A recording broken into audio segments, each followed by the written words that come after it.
So let us begin today with a prayer. Our Father in heaven, we give you thanks for providing learned and courageous colleagues who supported Martin Luther. We pray that you would give us wisdom and courage to support others when needed. Amen. Well, we left off last week with Martin escaping from Augsburg. His friend Staupitz, or his supervisor Staupitz, and his friend Link escaped 3 days before he did, and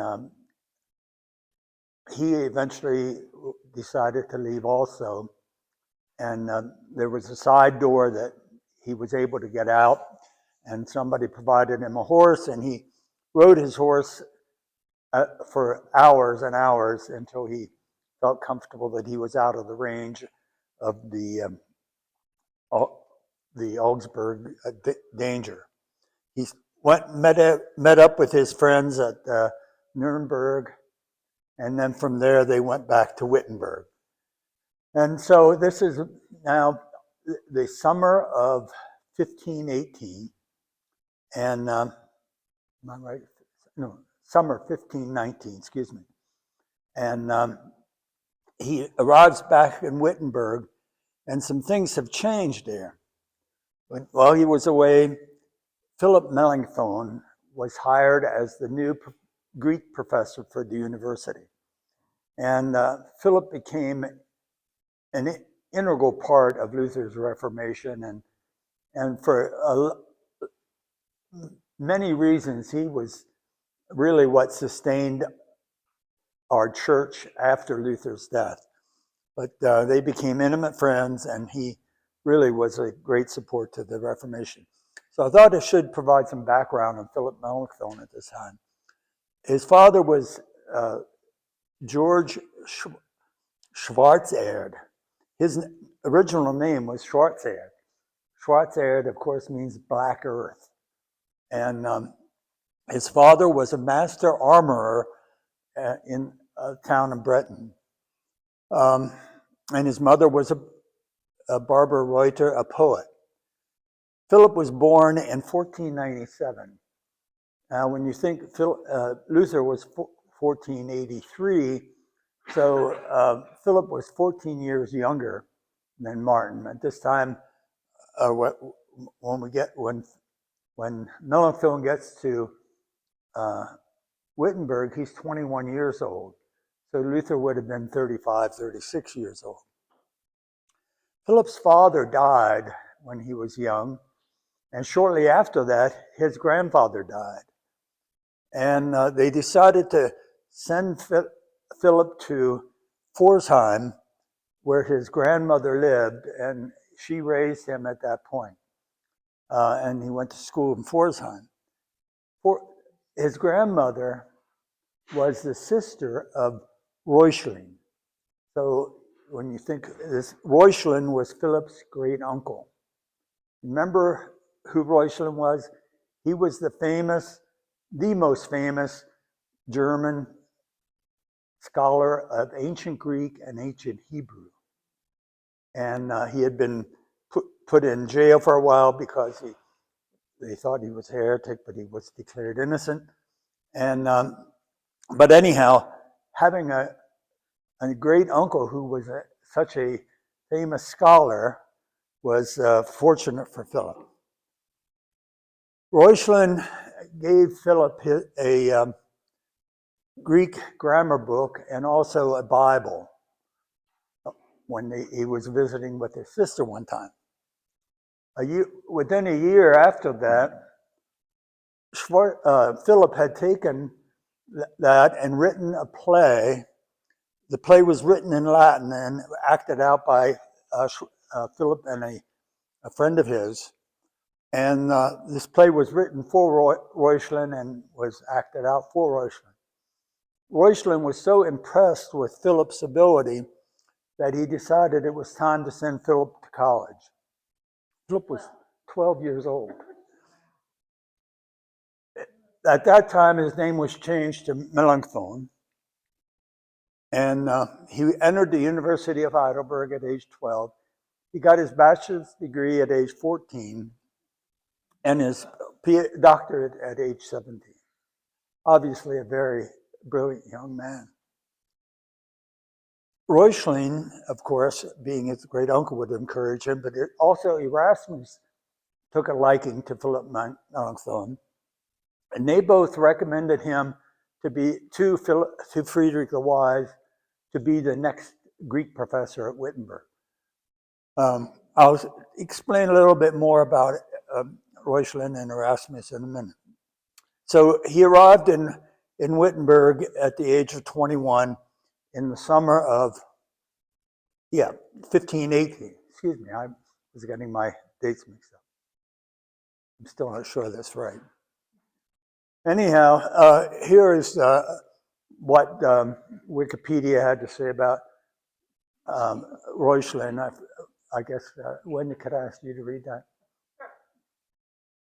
German professor?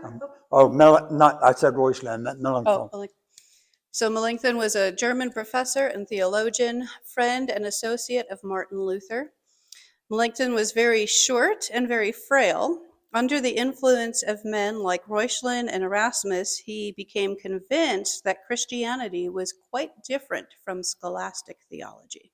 So already before Reuchlin arrived at Wittenberg, he had an inclination that Christianity had to change.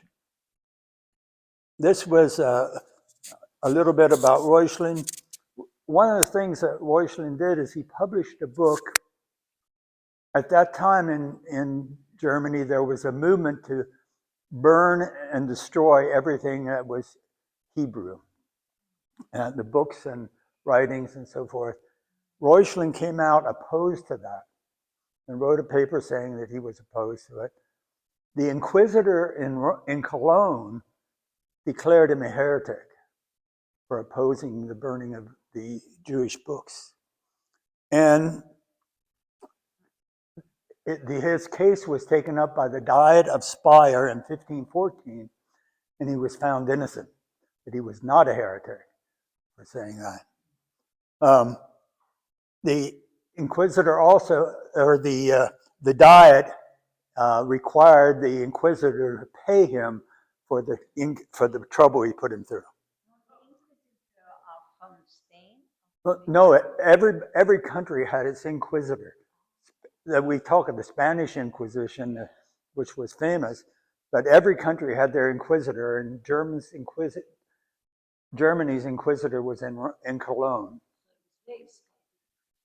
Pardon me? It was very crazy. You had to hide. Well, you didn't want to cross the inquisitor, no. Then here is about Erasmus. This is, again, another incredible man. If you want to... Yeah, Erasmus was a Dutch philosopher and Catholic theologian who is considered one of the greatest scholars of the Northern Renaissance. As a Catholic priest, he was an important figure in classical worship who wrote in pure Latin style. And among humanists, he was given the title the Prince of the Humanists and has been called the crowning glory of the Christian humanists. He prepared important new Latin and Greek editions of the New Testament. Before we leave this, these two translations of the Bible became very important to Martin Luther. They were not in German, but it was an improvement. The Vulgate had been written in around 1200, and that's the 400. Pardon me? 400. 400? Yeah. But that Vulgate was what they were using as the Latin translation. And now Erasmus did his own translation, both in Greek and in Latin. And Luther was able to use those translations to help him translate the Bible into German. Can I jump in and say something? So two things. The Vulgate, which Jerome translated, is what the King James Version is based off of, not this, which is has some differences, right? Yeah. So and the other thing is the humanists, the word humanist then means something different than we think of now. We tend to think of humanist as anti-Christian or, man following his own way. And humanist in this period really meant people who were going back to the sources. That was kind of their battle cry, was ad fontes, back to the original sources, which is why Erasmus, who fought a lot with Luther, but I'm sure you'll get to that. Well, at the why he beginning, did this. they seem to be on the same page. Yes, at the beginning, as is so common with Luther. But don't you think it was like he was doing to learn Latin? The language evolved, and probably why. Well, Erasmus must have translated again. Jerome's translation had some issues, and so also finding newer manuscripts, which continue to be found, points out some of those errors. Anyhow, one more thing about Erasmus before we leave him. He was an orphan, and as an orphan, he was put into a convent in Holland and raised by the nuns. And they obviously sensed that he was very brilliant and sent him off to university near Brussels called Louvain. And he got his degree there.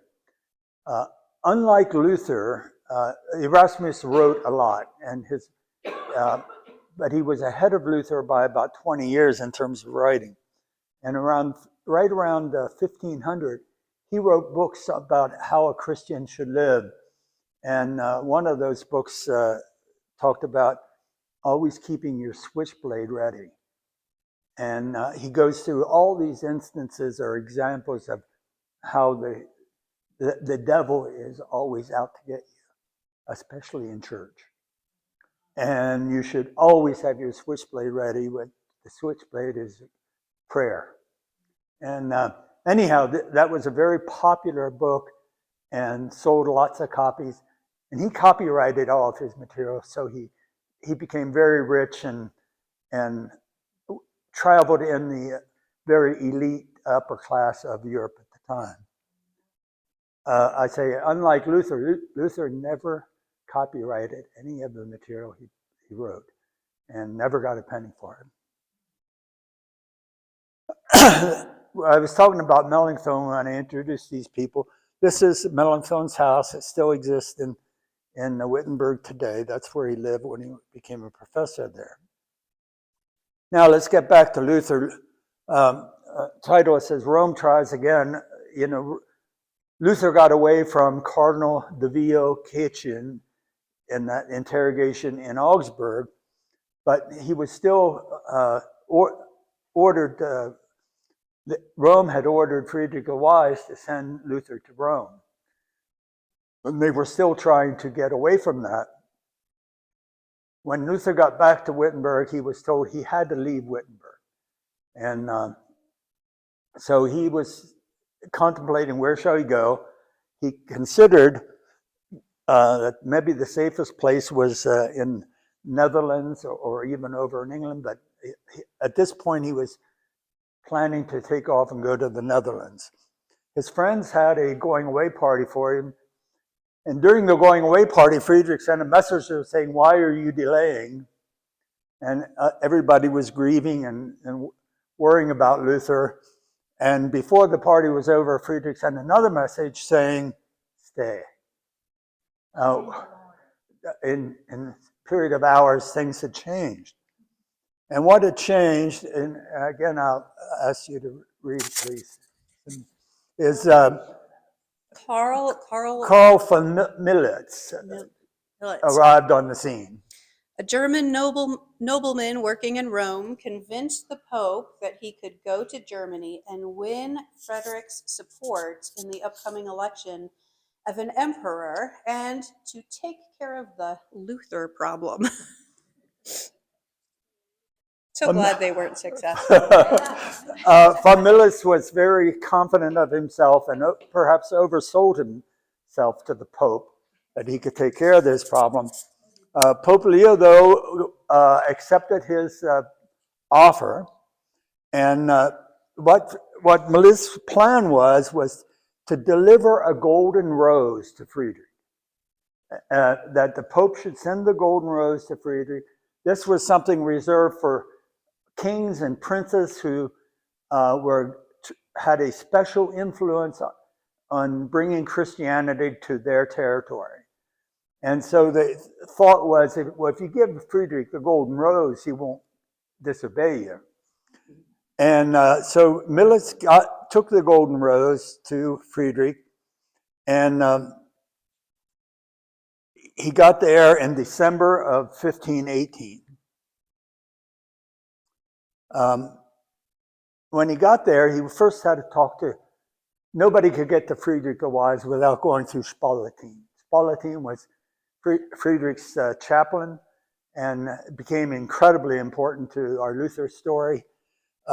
So Militz had to first talk to Spalatin, and Spalatin condemned Tetzel as the reason for the problem. And so Militz summons Tetzel, but Tetzel refuses to come to him. Well, that's an indication of a problem.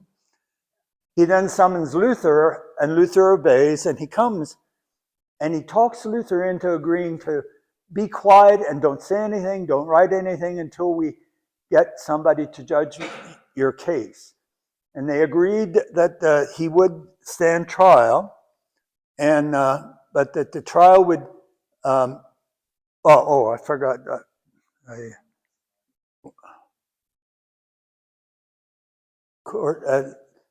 I'm not getting a little ahead of myself here. Anyhow, when Militz continued to try to get Tetzel, and he did it by going with a representative from the Fugger Bank with Militz, and they did go to Tetzel and interrogate Tetzel, and they accused Tetzel of stealing indulgence money. He was immediately sent to a prison in Passau, and he died quickly thereafter. Suspected that he was probably poisoned. Some of you, if you've taken the Donau River cruise, any of you? No?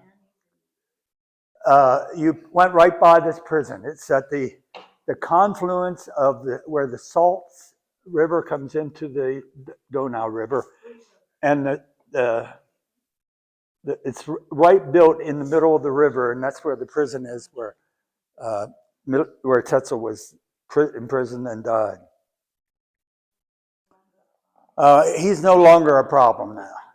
So, but Luther did sign up to being quiet, and they agreed that they would have the Archbishop of Trier be the judge of Luther, but they were going to wait until the next diet. The diet was the meeting of the 7 electors and the emperor.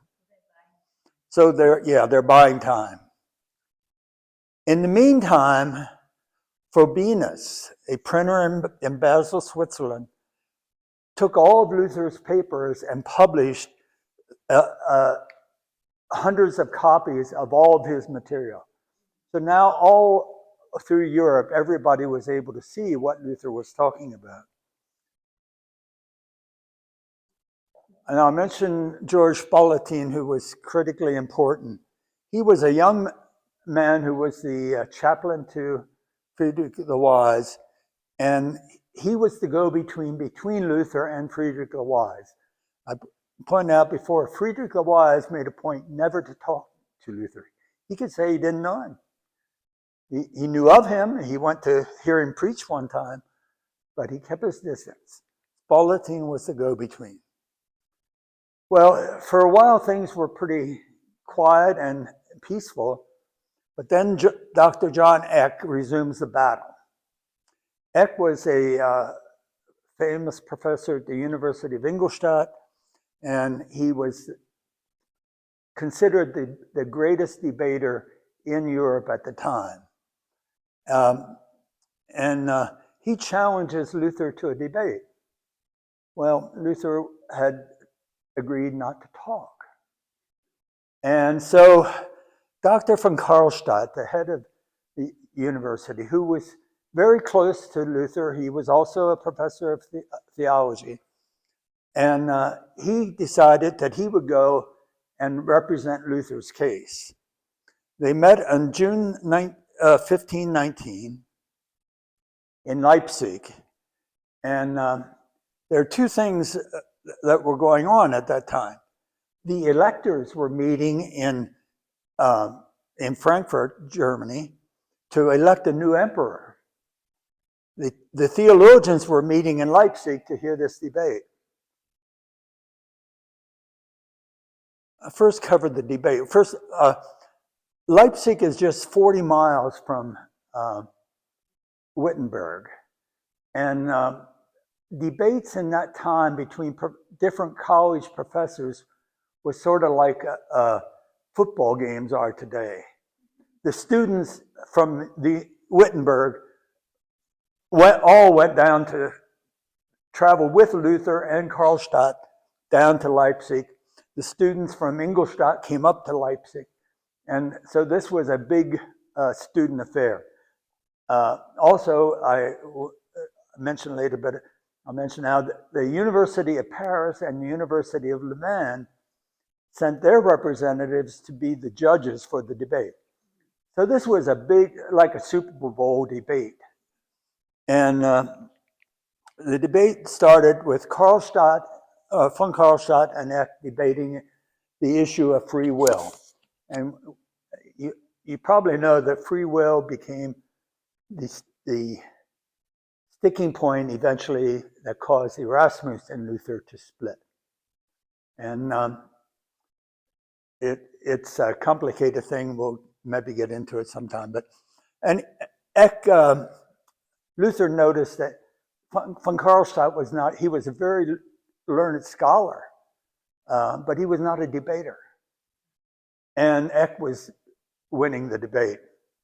So Luther decided, the heck with his no talking order, he got in and decided to take over the debate. And when he started, the question was, is Christ or Peter the head of the church?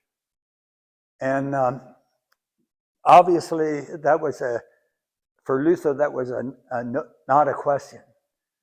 And he was clearly winning this debate. And what happened next is that Eck was clever, and one of the reasons he never lost the debate was that he would use this technique of slandering his opponent if he was losing. So he tried to come up with the idea to slander Luther. Well, what a better way to do that is to infer that he was a Hussite. So Eck condemned the Hussites. To his surprise, Luther agreed with him. And at that point, they broke for supper. Well, they had, during the pause, they reconvened later that evening. But during the pause, Luther went out and read what Jan Hus had written. Now, you all probably know that Hus was a Czechoslovakian philosopher who was condemned by the church and given safe passage to the Diet or the Council of Constance, guaranteed that he'd be safe. He went there and they burned him at the stake. Anyhow, Luther went and read his writings over supper time and came back in and said, not all things, not all articles of faith by Hus were wrong. Well, that created an outrage. Duke George, and it's hard to explain, but Saxony was divided into two pieces. Friedrich the Wise had one piece of Saxony. Duke George had the other. Leipzig was in Duke George's territory, and Duke George and his entourage came and watched this whole debate. Well, Duke George and his entourage couldn't stand anybody saying anything good about Hus. And you got to conceive this.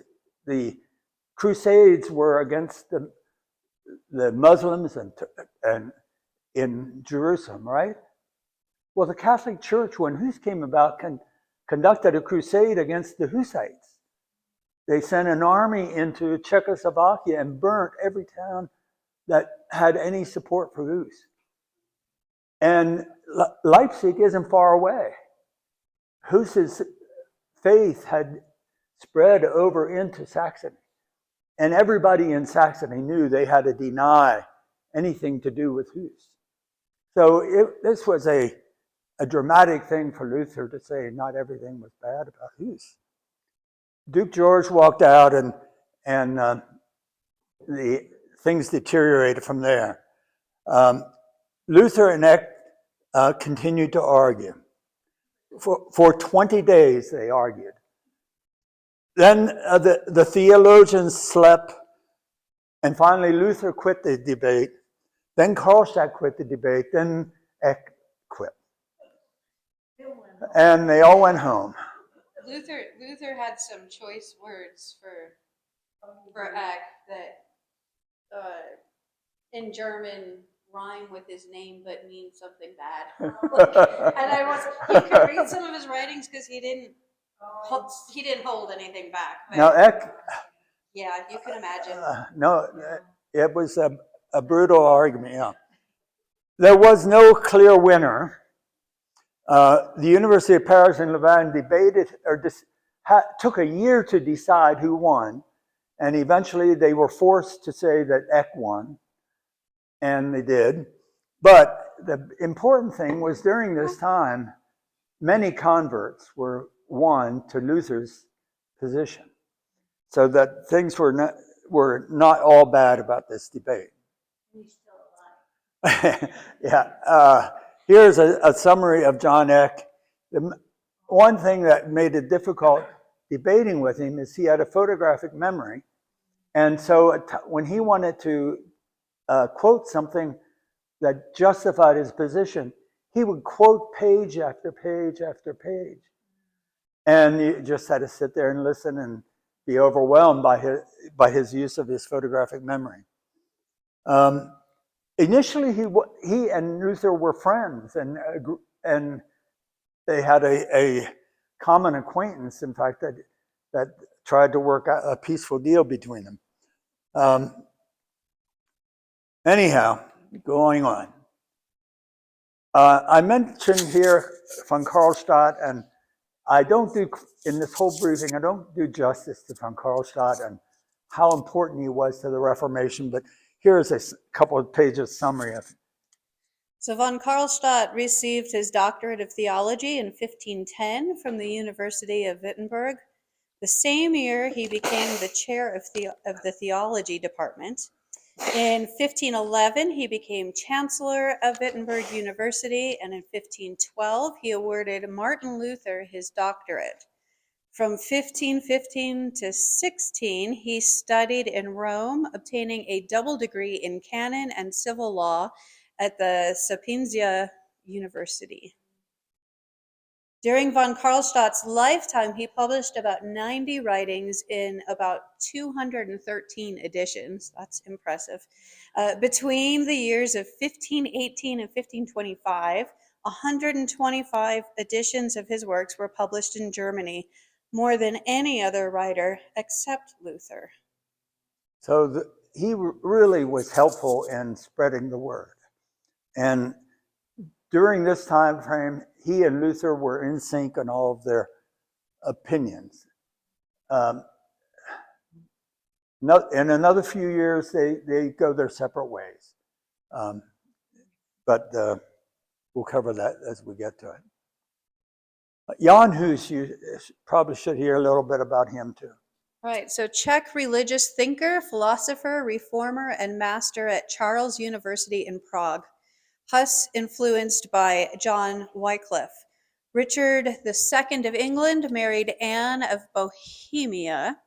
Hussites rejected any ideas the Roman Church had. Let me stop you. Yeah. We'll have to continue. Come back to Let me Richard go back to II Anne of Bohemia. Okay. When she became the wife of Richard II of England, she had to go to England, of course.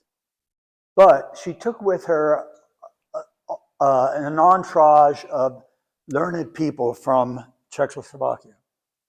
And one of those people that she took with her to England was Jan Hus. While in England, he became familiar with Wycliffe's writings. And that's what I'm told that he basically endorsed what Wycliffe was saying in terms of the importance of the Bible. And now that last sentence started out, Hussites. Hussites rejected any ideas the Roman Church had that were not biblically founded. The Hussites developed into the Moravians. Hus was excommunicated in 1411, condemned by the Council of Constance, and burned at the stake in 1415. Can I just point out the Moravian, like, I don't know if you're going to talk about that, but we kind of have a relationship with the Moravians. And actually, ILT, every year, they send all of their students and staff the Moravian devotional for the year that has basically their lectionary of texts and devotional writings. So there is a relationship between the Lutheran Church and the Moravian Church, even today. Up in Granby, we had a lady that worked at a nearby restaurant who was a Moravian. And I felt very bad because she sold the business and went back to Pennsylvania because she could not find any church family here that she felt comfortable with. Oh. And I thought, gee, why are we as Lutherans not able to satisfy a Moravian? It's so close. They're so close, yeah. But, and they would be welcome here. Okay. This is the palace. John has a question. Oh, John? Is that John Wycliffe any relationship to the people that started Wycliffe Bible Translation? Oh, yeah. Yes. That's it. Oh, that's him. Yeah, I don't know if you're aware, Wycliffe got in trouble because he translated a few books of the New Testament into English. And they threatened him with heresy, but I don't think he is ever convicted as a heretic. But yeah, he was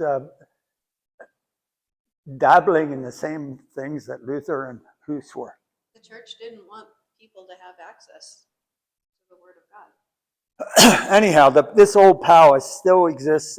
This is where the debate was held in Leipzig. Now, I mentioned once before that at the time this debate was going on, the electors were meeting in Frankfurt. And the reason was, on January 1519, everything changed. Maximilian I died. Friedrich the Wise was put in charge of the administration of the Holy Roman Empire. And of course, Friedrich the Wise was Luther's protector. And until a new emperor was chosen, Luther essentially had free reign at this point. Now, before we go on, I wanted to explain a little bit about the Holy Roman Empire. Wayne got close to it in one of his discussions, but I'll go a little more detail. But I've taken a lot of the material out of here because Lucette said it was too boring. But I will try to give you enough information about the Holy Roman Empire that you can get the picture. Voltaire, who was a famous Frenchman, quipped, "The Holy Roman Empire is neither holy, nor Roman, nor an empire." And that is absolutely true. So let's go into what it was. I'm going to start. This problem is, where do you start in the Holy Roman Empire? And there are two people that are given credit for starting the Holy Roman Empire. One is Charlemagne in 800, and the other was Otto the Great in 932. Both of them were crowned by a pope in Rome and as Roman emperors. So anyhow, let me start in 751 with Pope Zacharias. Pope Zacharias had been driven out of Rome by the Lombard. The Lombardy still is the area in northern Italy, beautiful area, and it was a wealthy area, and they had power, and they wanted more power, and they drove the Pope out of Rome. He went, at that time, the most powerful general in Europe was this guy Pepin the Short, who became king of the Franks. The Pope needed somebody to help him. So he went to Pepin the Short and asked for help to get him back on his throne in Rome. Pepin the Short sent an army down to Italy, defeated the Lombards, put the Pope Zacharias back on the throne, and in return, Pope Zacharias did something for Pepin. He made Pepin king of the Franks. Now, there had been a king of the Franks. The Merovingian dynasty was ruling the Franks at the time. But out of blue, he made Pepin the king of the Franks. Now, I say out of the blue. The Merovingians had a crazy system where they had a mayor of a palace did all the work for the king. It was sort of like our president has a chief of staff. And if you wanted to see the king, you had to go through his chief of staff to get to him. And if you wanted to do anything about interior policy, we'd have to go through the interior minister. In the Merovingians, you went through the mayor of the palace. Basically, everything you wanted to do within the kingdom, you had to go to the mayor of the palace, and he would prepare it, and the king would sign it. Well, he explained to Zacharias, I am the power in France, and you should name me king, or of power of the Franks. And he did. So that started a new dynasty. Pepin's father, by the way, was Charles Martel, if that name means anything to you. Charles Martel is the guy that stopped the Muslims from conquering France down in Tours. The Muslims had conquered Spain. They were now entering France. And his father he was mayor of the palace, and he led the army down and beat the Muslims at Tours. Pepin now was a big military might, and he became king of the Franks. And that's the first one to be named king. His son was Charles, again, Pepin's son Charles was crowned king of the Franks. But by that time, a new pope was, Leo III. That's what it says. Leo III was the pope. And guess what? The Lombards had kicked him out of Rome. So now Charles has to go with his army down, beat the Lombards again, put Leo III back in Rome. And that occurred on Christmas Day of the year 800. On Christmas Day, as Charlemagne or Charles rode into Rome, the Pope, supposedly with no knowledge of Charlemagne, he named him Emperor of the Romans. That created some problems because there was the Eastern, when the Roman Empire broke up, the Eastern Roman Empire still existed in Constantinople. And they had an emperor of the East, and that emperor usually claimed to be the emperor of the West, the Roman Empire too. Rome never accepted the leader because it was a woman. They would never name her as emperor of the Romans. So when Charles came down and saved Pope Leo, he decided to name Charles emperor of the Romans. So we know him as Charlemagne, and he created a dynasty. Well, the dynasty started with Pepin and then Charlemagne and then his sons and grandsons. A new dynasty was formed, and that dynasty was known as the Carolingian dynasty. And this led to the Carolingian Renaissance of art, architecture, and learning. And I just can't overemphasize how fabulous the reign of Charlemagne must have been. This was, by the time Charlemagne was done, this was what he ruled.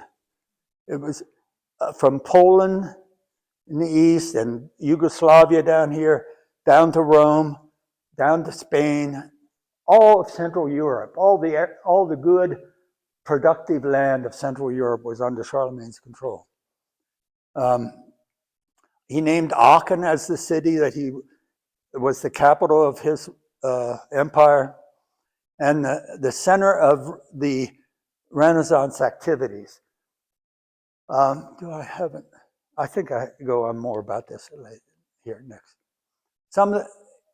Charlemagne conquered Saxony, which was always a thorn in the side of the Franks.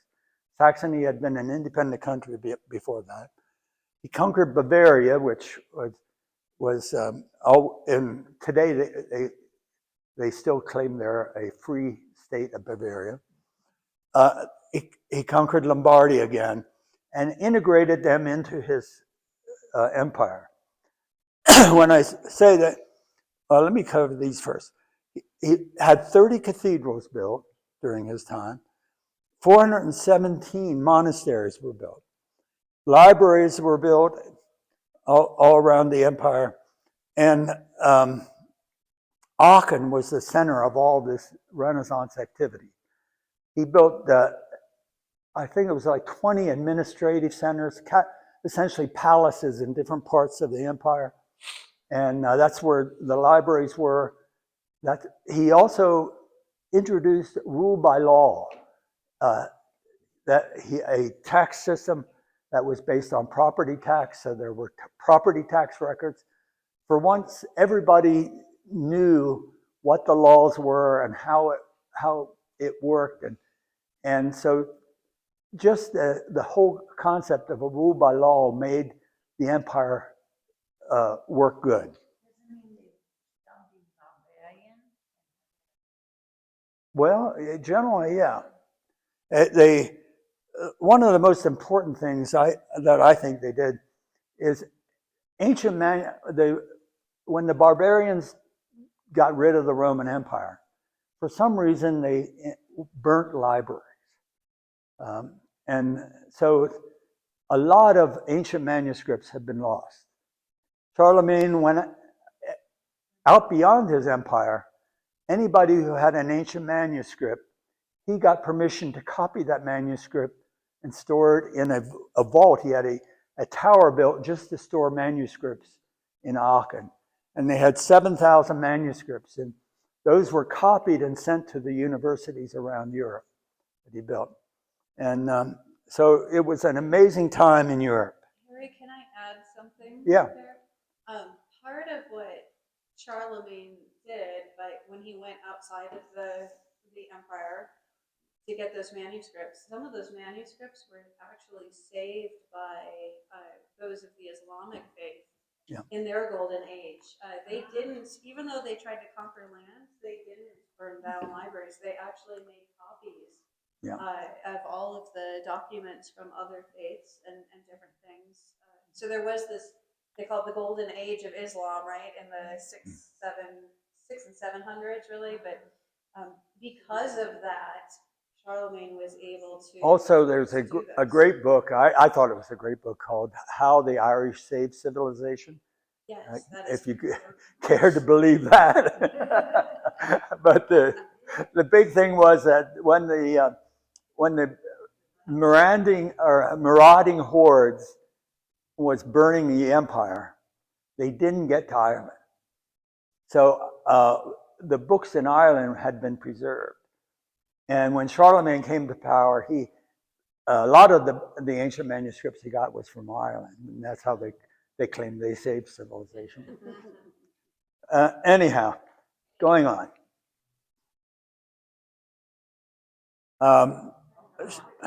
Charlemagne had 18 sons and 8 mistresses. Three of the sons were with his wife. He put them, various ones, in charge only one actually survived to rule, and his three sons then became the empire was divided between Charlemagne's three grandsons. Charles the Bald of France, which became France. Lothar got what today we call the Low Countries. And Louis the German got what we call Germany today. This is a picture of how how it was divided up. This was France. The middle part here, needless to say, somebody in the middle has always got to. When these guys wanted more power and territory, they attacked him. When these guys wanted more power and territory. So the guy in the middle was not in a good position. Lombardy, Holland, Belgium, Luxembourg, Alsace-Lorraine, I can't get there, Savoy, and Lombardy in Italy. All those territories became contested in future years.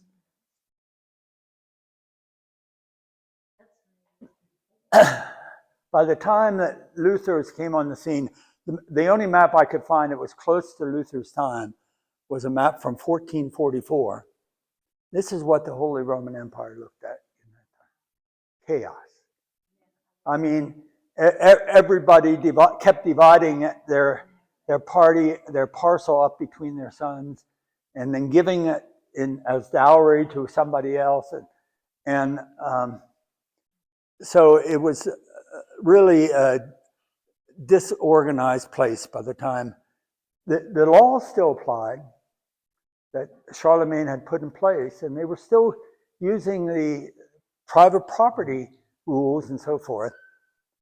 One thing I didn't mention, the one law that Charlemagne never put in place, because it was assumed that it was always his sons were going to rule forever.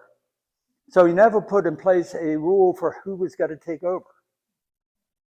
And that became more and more of a problem in the Holy Roman Empire. Real quick, Yeah. If you go back to that map for a second. Yeah. Two things worked in favor of the Reformation, and one is the chaos of this map, right? Because the emperor was pretty busy, like putting out fires. And at the same time that all of this is going on, you have Islamic invasions happening. Yes, So, East and West. Yeah, and if that hadn't been the case, the emperor would have had a lot more resources to shut Luther down and shut the Reformation down with. So God's timing is like always perfect, right? I mean, Jesus came when the Roman Empire opened up all the roads and the disciples were able to go out. But the Reformation happened at a time where, like, this is the only time it could have happened. Yeah. It could not have happened successfully before that. And when we get a little bit later into Charles V became the emperor after Maximilian, the whole time he ruled, he was going from one war to another war. I don't think there was ever a time of peace. Why one wanted to be the emperor, I don't know. Anyhow, there were, going forward, there were some problems that developed in the empire, and they had a civil war over who would become the next emperor back in 1347. Charles IV won that and decided that he didn't want this to happen again. And he put in place a thing called the Golden Bull, bull being an edict. And this was approved by the Diet of Nuremberg by all seven. What it did is establish that there will be 7 electors to elect the next emperor, or forever in the future. And those 7 electors are the Bishop of Mainz, Bishop of Cologne, and Bishop of Trier. And they're the King of Bohemia, the Duke of Saxony, Count Palatine, who was Heidelberg. He was a Bavarian, but the Count Palatine his castle was in Heidelberg. And then Margrave of Brandenburg, Berlin. And this rule was an important part of that. because the Franks divided things with their sons, they said, this cannot be divided. You can't give half of your, you can't, if you're the elector, you can't give to your two sons half a vote. You got to choose one to give the whole vote to. And so that became an important rule in the under the Golden Bull. But there were others that were pretty, a majority was required to select an elector, an emperor. When they had the Civil War, part of the problem was half wanted one emperor and half wanted another, so they went to war. The proceedings are in secret, so nobody really knows what the electors are saying to each other. And bribes were prohibited. I think I forgot that, but I think that they forgot that too. The candidate must be at least 19 years old and have 4 grandparents who are of nobility. He must be crowned in Aachen with the crown of Otto the Great. Otto the Great is the last Holy Roman Emperor ever crowned by the Pope. By the time when Otto came along, guess what? The Pope was in trouble again. Otto went to Rome and saved him, and he crowned him, and the Pope crowned him emperor down there. Otto says, we don't need the Pope. We will, from now on, he'll be crowned in Aachen with my crown. So that went on for after that. The election must be called within 30 days of the death by the Bishop of Mainz. Now, when Maximilian died in January, that means that the Bishop of Mainz had to announce where the election would be held within 30 days. The election wasn't held until 6 months later. The electors are given only bread and water until they choose an emperor. And the Diet can establish laws.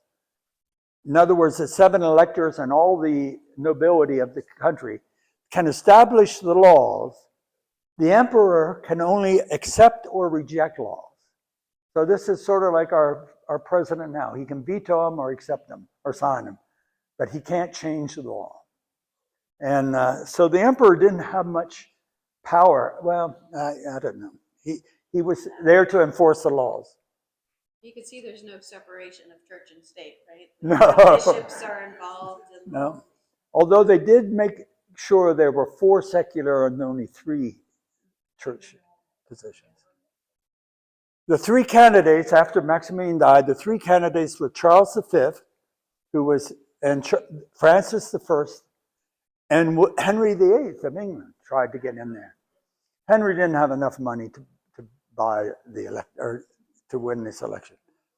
The electors split 3-3, with Frederick not being able to decide. At this time, Charles V was 19 years old. He was the king of Flanders, king of Burgundy, Aragon, Castile, Naples, Sicily, Austria, and the New World. Francis I was king of France, Lombardy, and Milan. And those were the 2 candidates that it came down to. And eventually, Charles V won. The Pope had suggested that one of the electors become the new emperor. The Archbishop of Trier suggested that Frederick himself be the elector. He refused. Charles V had an envoy at the meeting who agreed to terms granting German rights, and this was primarily that Germans would be tried on German soil, not sent to Rome. And that helped Luther. Charles V left Spain after he was elected. He left Spain. He stopped in England on the way. I'm not sure why that was so important. Then he went to Holland, and then he eventually got to Aachen on October 1520. So he was crowned in 1520. And needless to say, for the crowning of a new emperor, it's a big party. And people like Erasmus, who were traveling in those upper circles, was at the crowning. And Frederick the Wise got to speak to Erasmus at this time. And he asked Erasmus what he thought about Luther. And Erasmus gave Friedrich the Wise a favorable report that Luther sounded pretty good to him. One of the things I forgot to mention about Erasmus, he wrote another book called, I forget what it was called, it was a play between two people. And it was an interrogator interrogating this reformer. Essentially, it was Erasmus and Luther in this play. And Erasmus says, well, how does our creed start? I believe in God the Father, creator of heaven and earth. Do you believe in God the Father, creator of heaven and earth? And Luther repeats what we would hear in the catechism. And he goes through each article of the creed in this play. And at the end, Erasmus says, why do they hate you so much? I see nothing wrong with what you said. Yeah, it was, anyhow. Luther, during this peaceful time period, he writes books. The first book he wrote was a book on Christian nobility. 4,000 copies were immediately printed. He wrote then in June the Babylonian captivity of the church, and then he wrote a letter to the Pope called Christian Liberty, which also got published. So Luther is very active in this time. But the Pope has had enough, and the Pope issues a bull declaring that Luther is a heretic. Luther writes another article called Against the Bull of the Antichrist. Luther then burned the Pope's bull that had been delivered to Wittenberg. Like publicly, like with all the students. Yeah, it was a big bonfire. Yeah. They got together and condemned what the Pope had done. But is that way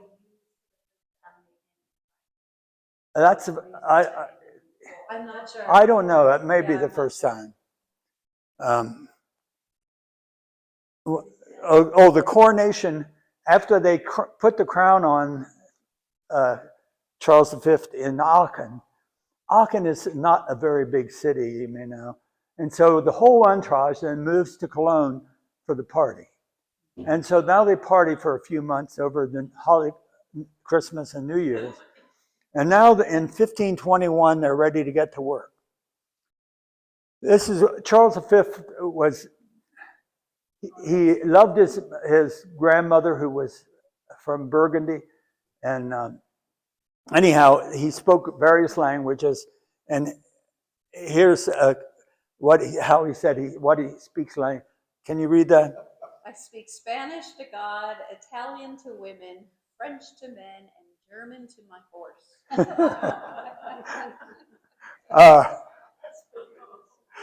Anyhow, this is a picture of Charles at age 21 when he became emperor and later on. Now, I wanted to take 1 minute. Again, Lucette doesn't like float block diagrams, but I want to. Here's Charles V, the second child in this family. The emperor was Maximilian. Maximilian's father was Frederick III, and he was the emperor of the Holy Roman Empire. And he had married Elena of Portugal, and that's how the Habsburgs got control of Portugal. Now, I explained before, the Habsburgs were very clever in getting control of countries through marriage.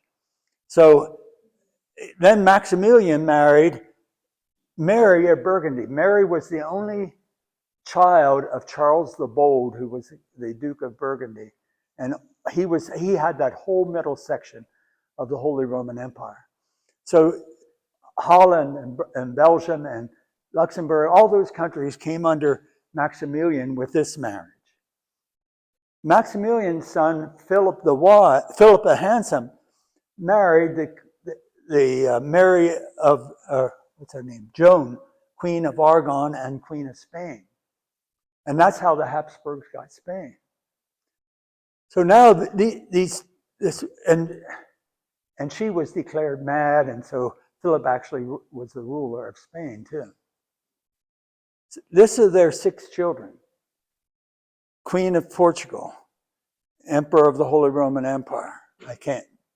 Every one of them became a queen or an emperor or a king in some place or the other. This is in 1521. This is Charles takes over. Now I also have this color green here for Ferdinand. Charles fought Luther, and he fought 5 wars with Francis I of France. Every time he took Francis I captive, and Francis I promised that he would be good, and if he set him free, and on his word he set him free, and a year or 2 later they were back at war again. 5 times he fought war with France. He had to fight the wars with the Turks. This is the time, 1523, Vienna was under siege. The Turks had encircled Vienna. And if they had taken Vienna, Paris would have been the next stopping point. And the Turks is the name used for Islam. Islamic. It's not just Turkey, but No. that was the name for Yeah. all of Yeah, Islam. and Luther always condemned the Turks, but it was the Islamists. Is Islam, yeah. But what a powerful family. What I started to say is Charles V finally got tired of being emperor. And he gave it up and turned it over to Ferdinand, who was his brother, and was king of Austria. And Ferdinand then continued the Habsburg rule. One other thing I wanted to point out that affected the Reformation, more the English Reformation than ours. Henry VIII was married to Catherine of Aragon, the sister of Joan. So Catherine was Charles's aunt. Now, do you think Charles was going to cooperate with Henry in getting a divorce? At one point, he encircled Rome, and so that Henry could not send an envoy to Rome. And he threatened the Pope with his life if he approved the divorce. So, I mean, what a powerful family they were. And they did it all without wars. They did this all through marriages. They weren't, as I said before, they weren't very good at wars. Whoops, I'm going the wrong way. Still am.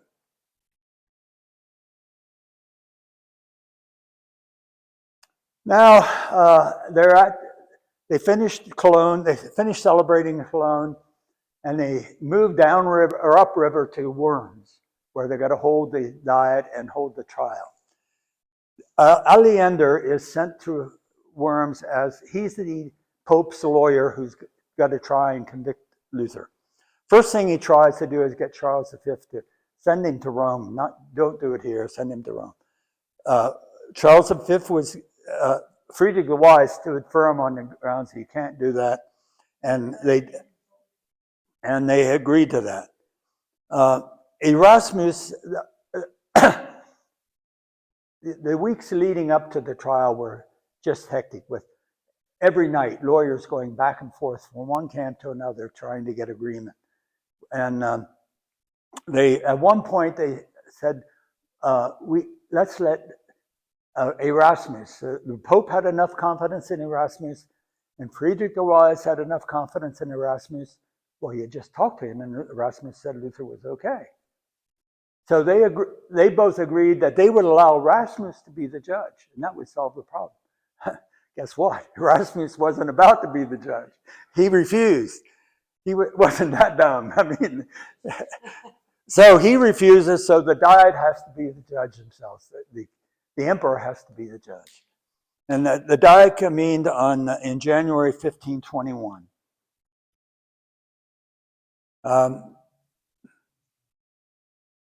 Luther was granted by the emperor a safe conduct from Wittenberg to Worms. There were stipulations in there. He couldn't talk or speak about the faith. Luther left Wittenberg on 2nd of April. You can see this. The safe passage was granted on 6 March. See how months pass in this time frame. Finally, in April, Luther heads towards Worms. He gets as far as Oppenheim, and I could go on forever about Franz von Schickingen here. But Franz von Schickingen, under Maximilian, he made Franz von Schickingen the head of his military. Von Schickingen intercepts Luther at Oppenheim and says, "Don't go to Worms. Your safe passage is worth nothing. I can protect you." And Luther says, "No, I'm going to Worms."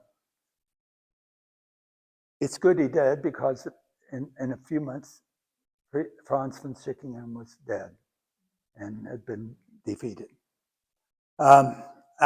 Whoops, I went the wrong way. This is the route I was talking about. From Frankfurt, he crossed the Rhine River at Mainz. Then he came down to Oppenheim. And this is where Franz von Schickingen tried to stop him from going the next step to Worms. This is a picture of Luther in March of 1520. And this is the cathedral in Worms where he was tried. This is a monument in Worms that they have made for Luther. Luther was brought to the emperor at 4 p.m., told he had to recant everything. He told him that he had to go back and read everything he'd written before he could say he could recant. So they let him go home that night. The next morning he came back, or the next day, and said he could not recant. That was a simple trial. Very quick. He was told to go home while the Diet discussed his case. Luther went home by that same route that he came, but he wanted to visit his grandfather on the way. And you remember he was from Mora. His grandfather still lived in Mora, and Eisenach was near Mora. So on the way, they went to Eisenach.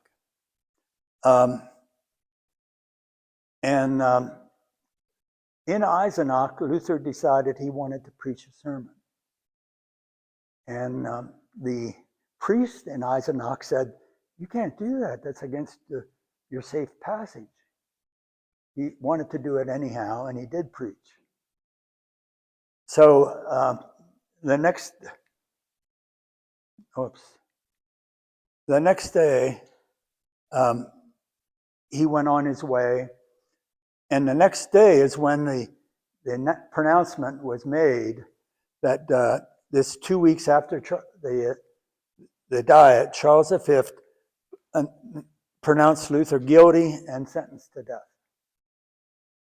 But Luther disappeared that next day. And that's where we'll leave it today. That was a long Such a one, cliffhanger. but I cover all that story. This is Luther in that 1521 sketch. So let us close it with prayer. Heavenly Father, we know that we should be submissive to those you have placed in positions of authority. We ask that the Holy Spirit would inspire those in authority to act justly. In Jesus' name we pray. Yeah. Just trying to understand all those things. There was a lot of things thrown out there today.